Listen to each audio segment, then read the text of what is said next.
Hey there, folks. Welcome to this quick and easy guide on how to activate your U.S. bank debit card. If you've just received a new card in the mail or you're setting up a replacement, activating it is a simple step that ensures your account stays secure and ready for use. We're going to walk through the process step by step, so you can get everything sorted in no time. First off, why bother activating your card?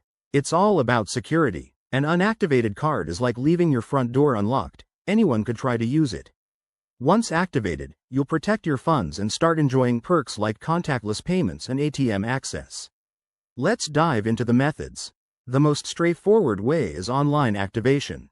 Fire up your computer or smartphone and head to the U.S. Bank website or app.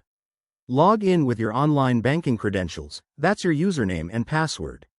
Once you're in, look for the Activate Card section, often found under Account Services or Cards. Enter your card details, like the 16-digit card number and the 3-digit CVV code on the back.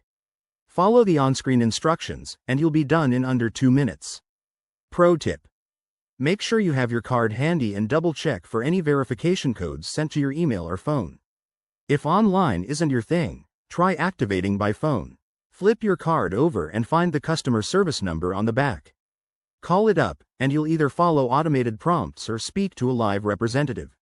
They'll ask for your card number, your social security number, and maybe a few security questions to verify your identity. It's quick, usually taking about 5 to 10 minutes. For those who prefer a personal touch, head to any U.S. bank branch. Bring your ID in the card, and a teller can activate it right there on the spot.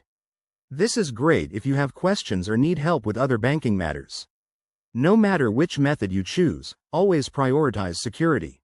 Never share your PIN or card details with anyone, and keep an eye on your account for any unusual activity. Once activated, you're all set to start swiping, tapping, or withdrawing cash. Thanks for tuning in, everyone. If this video helped you out, hit that like button and subscribe for more handy tips on managing your finances. See you next time.